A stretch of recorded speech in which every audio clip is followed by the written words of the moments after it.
தினமும் காலையில நீங்க கண் முழிக்கும்போது, இன்னைக்காவது நம்ம நாள் நல்லா போகாதா? ன்னு ஒரு ஏக்கம் உங்க மனசுல வர்றதுண்டா? ரொம்ப கடுமையா உழைக்கிறோம். ஆனா, அதுக்கேத்த பலனே கிடைக்க மாட்டேங்குதேன்னு ஒரு கவலை உங்க மனசை அழுத்திக்கிட்டு இருக்கா? தொழில்ல நஷ்டம், குடும்பத்துல தீராத பிரச்சினை, மனசுக்குள்ள என்னன்னே தெரியாத ஒரு குழப்பம், வாழ்க்கையில பறக்கத்தே இல்லையேன்னு ஒரு விரக்தி. இப்படிப்பட்ட கவலைகளோட தான் உங்க ஒவ்வொரு நாளும் விடியுதா? உங்க காலை பொழுதுகள் ரொம்ப சோர்வாவும் எந்த பிரயோஜனமும் இல்லாமலும் போறதா நீங்க ஃபீல் பண்றீங்களா? அப்படின்னா இந்த வீடியோ நிச்சயம் உங்களுக்குத்தான். கவலைப்படாதீங்க. நம்பிக்கைய மட்டும் விட்டுடாதீங்க. அல்லாஹ்வின் அளவற்ற கருணையும் நம்ம உயிருக்கு உயிரான நபிகள் நாயகம் ஸல்லல்லாஹு அலைஹி வஸல்லம் அவர்கள் காட்டிக் கொடுத்த வழிகாட்டுதலும் நம்ம கிட்ட இருக்கு. உங்க காலை நேரத்திலிருந்து வெறும் 2 நிமிஷம் எடுத்து ஓதக்கூடிய ஒரு சக்தி வாய்ந்த துஆ உங்க வாழ்க்கையில நீங்க நினைச்சு கூட பார்க்காத வெற்றிகளையும் பறக்கத்தையும் கொண்டு வந்து அல்லாஹ்வின் நாட்டத்தால உங்க விதியையே மாற்றி அமைக்கக்கூடிய ஆற்றல் கொண்டது. ஆமாங்க, நீங்க கேட்டது சரிதான். வெறும் 2 நிமிஷம். ஆனா அதோட பலன் உங்க வாழ்நாள் முழுக்க நீடிக்கும். முதல்ல ஒரு விஷயத்தை நாம தெளிவா புரிஞ்சுக்கணும். இஸ்லாத்துல அதிகாலை நேரம்ங்கிறது எவ்வளவு முக்கியமான நேரம் தெரியுமா? அது ஒன்னும் சாதாரண நேரம் கிடையாது. அல்லாஹ்வின் அருள்மழை மாதிரி பொழியுற நேரம். வானவர்கள் இறங்கி வர்ற நேரம். நம்ம பிரார்த்தனைகள் எல்லாம் உடனே அங்கீகரிக்கப்படுற ஒரு பொன்னான நேரம். அதனாலதான் நபிகள் நாயகம் ஸல்லல்லாஹு அலைஹி வஸல்லம் அவர்கள், யா அல்லாஹ், என் சமூகத்தாருக்கு அதிகாலை நேரத்துல பறக்கச் செய்வாயாக அன்னு நமக்காக துஆ செஞ்சாங்க. அதிகாலையில கேட்கிற துஆ ஒரு விவசாயி விடியற்காலையில தன் நிலத்துல ஒரு விதையை நடுற மாதிரி. அந்த விதை நாள் முழுக்க வளர்ந்து சாயங்காலத்துல ஒரு மரமாகி எப்படி பழங்களைக் கொடுக்குதோ, அதே மாதிரி காலையில நாம செய்யற இந்த துஆ நாள் முழுக்க நமக்கு பாதுகாப்பா இருந்து நம்ம காரியங்கள்ல பறக்கத்தை நிரப்பி கடைசியில வெற்றிக் கனிகளை பறிக்க வைக்கும். சரி, வாங்க அந்த விதியை மாற்றக்கூடிய நம்ம வாழ்க்கையோட ஒவ்வொரு தேவையையும் உள்ளடக்கிய அந்த அற்புத துஆ என்னன்னு பார்ப்போம். இந்த துஆவை நபிகள் நாயகம் ஸல்லல்லாஹு அலைஹி வஸல்லம் அவர்கள் தன்னோட வாழ்க்கையில ஒரு நாள் கூட விடாம காலையிலையும் சாயங்காலத்திலையும் ஓதிட்டு வந்தாங்க. இதை இப்னு உமர் ரலியல்லாஹு அன்ஹு அவர்கள் அறிவிக்கிறாங்க. اللهم إني أسألك العفو والعافية في الدنيا والآخرة. اللهم إني أسألك العفو والعافية في ديني ودنياي وأهلي ومالي. اللهم استر عوراتي وآمن روعاتي. اللهم احفظني من بين يدي ومن خلفي وعن يميني وعن شمالي ومن فوقي وأعوذ بعظمتك أن أغتال من تحتي. يا الله, இந்த உலகிலும் மறுமையிலும் மன்னிப்பையும் ஆஃபியத்தையும் நலத்தையும் உன்னிடத்தில் கேட்கிறேன். யா அல்லாஹ், என் மார்க்கத்திலும் என் உலக வாழ்க்கையிலும் என் குடும்பத்திலும் என் செல்வத்திலும் மன்னிப்பையும் ஆஃபியத்தையும் உன்னிடத்தில் கேட்கிறேன். யா அல்லாஹ், என் குறைகளை மறைத்தருளும். என் பயங்களிலிருந்து எனக்கு அமைதி அளிக்கவும். யா அல்லாஹ், என் முன்புறத்திலிருந்தும் பின்புறத்திலிருந்தும் வலப்புறத்திலிருந்தும் இடப்புறத்திலிருந்தும் மேலும் மேலிருந்தும் என்னை பாதுகாப்பாயாக. உன் மகத்துவத்தால் எனக்கு கீழ்ப்புறத்திலிருந்து திடீரென அழிக்கப்படுவதிலிருந்து உன்னிடத்தில் பாதுகாப்பு நாடுகிறேன். ஒரு சகோதரர் இருந்தார். அவருக்கு தீராத கடன் பிரச்சினை, தொழில்ல தொடர்ச்சியா நஷ்டம். இதனால குடும்பத்திலையும் நிம்மதியே இல்ல. விரக்தியோட விளிம்புல இருந்த அவர் இந்த துஆவோட மகத்துவத்தை தெரிஞ்சுகிட்டு ஒவ்வொரு நாள் சுபுகுக்குப் பிறகும் விடாம இத ஓத ஆரம்பிச்சாரு. கொஞ்ச வாரங்கள்லயே அவர் மனசுல ஒரு பெரிய மாற்றம். தேவையில்லாத பயமெல்லாம் போயி ஒரு நம்பிக்கை வந்துச்சு. மெதுவா அவரோட தொழில்ல ஒரு எதிர்பாராத நல்ல வாய்ப்பு கிடைச்சது.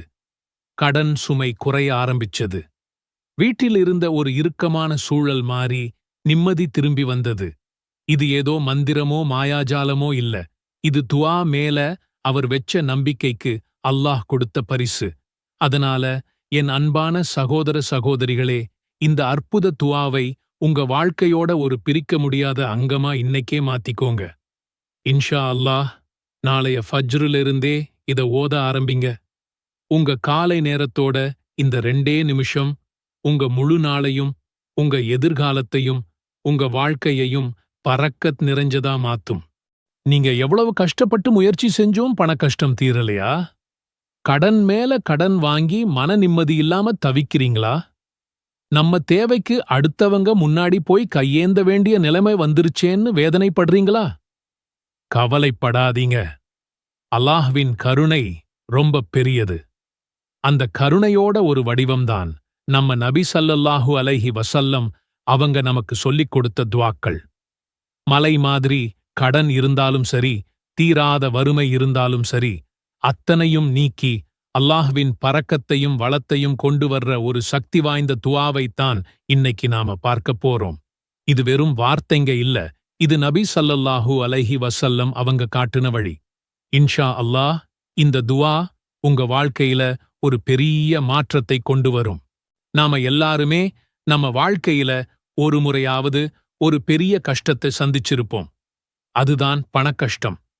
நம்மளோட தேவைகளை கூட பூர்த்தி செய்ய முடியாம தவிக்கிறது, அடுத்த வேளை சாப்பாட்டுக்கு என்ன பண்றதுன்னு யோசிக்கிறது, பிள்ளைகளின் படிப்புச் செலவு, திடீர்னு வர்ற மருத்துவச் செலவு, கழுத்தை நெரிக்கிற கடன், இந்த மாதிரி பிரச்சனைகள் நம்ம நிம்மதியையே மொத்தமா குலைச்சு போட்டுடும். நம்ம ராப்பகலா உழைப்போம், ரொம்ப கஷ்டப்படுவோம்.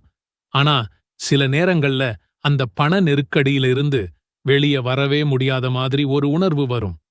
யார்கிட்ட உதவி கேட்கிறது, இந்த பாரத்தை எப்படி இறக்கி வைக்கிறதுன்னு தெரியாம ஒரு விரக்திக்கும் கவலைக்கும் உள்ளாயிடுவோம்.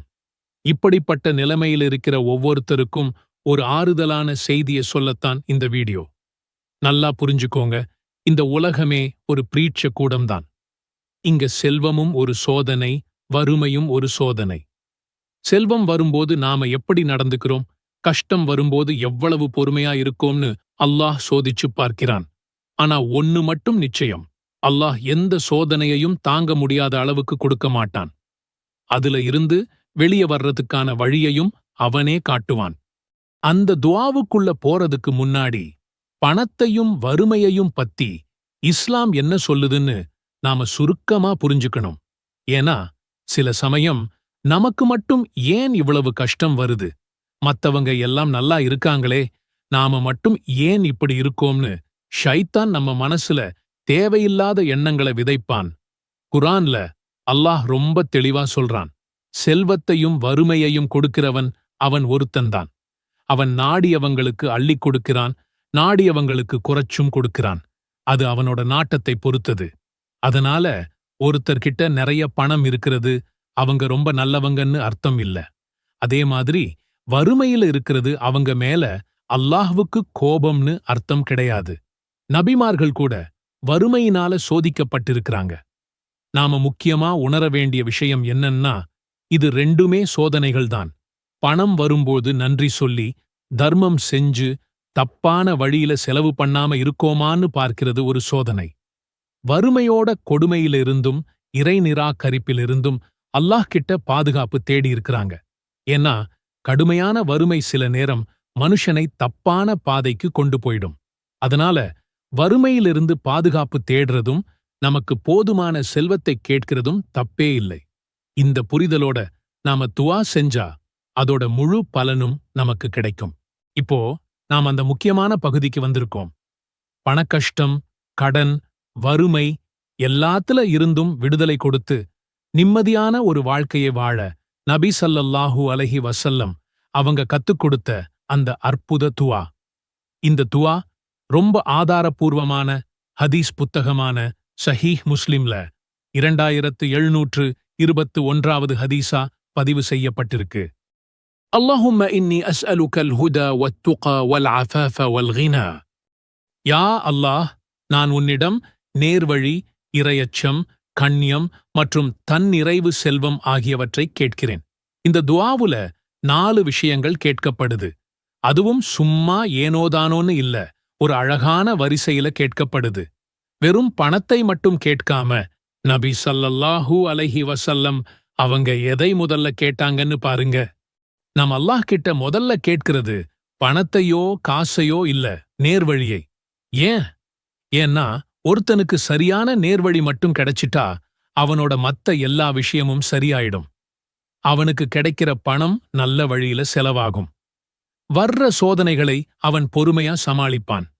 நேர்வழி இல்லாத செல்வம் கடைசியில அழிவுக்குத்தான் கொண்டு போகும். அதனால நம்ம பணக்கஷ்டம் தீரணும்னா முதல்ல நமக்கு அல்லாஹ்வின் வழிகாட்டுதல் தேவை. 2வதா நாம கேட்கிறது தக்வா, அதாவது இறையச்சம். அல்லாஹ்வுக்கு பயப்படுற குணம். இந்த பயம் மட்டும் ஒருத்தனுக்கு இருந்தா அவன் ஹராமான வழியில ₹1 கூட சம்பாதிக்க மாட்டான். வட்டி, லஞ்சம், ஏமாத்துறதுன்னு எந்த பாவமான காரியத்திலையும் ஈடுபட மாட்டான். யாரு அல்லாஹ்வுக்கு அஞ்சி நடக்கிறாங்களோ அவங்களுக்கு அல்லாஹ் நினைக்காத வழியிலிருந்து வாழ்வாதாரத்தை கொடுப்பேன்னு குர்ஆன்ல வாக்குறுதி கொடுக்கிறான்.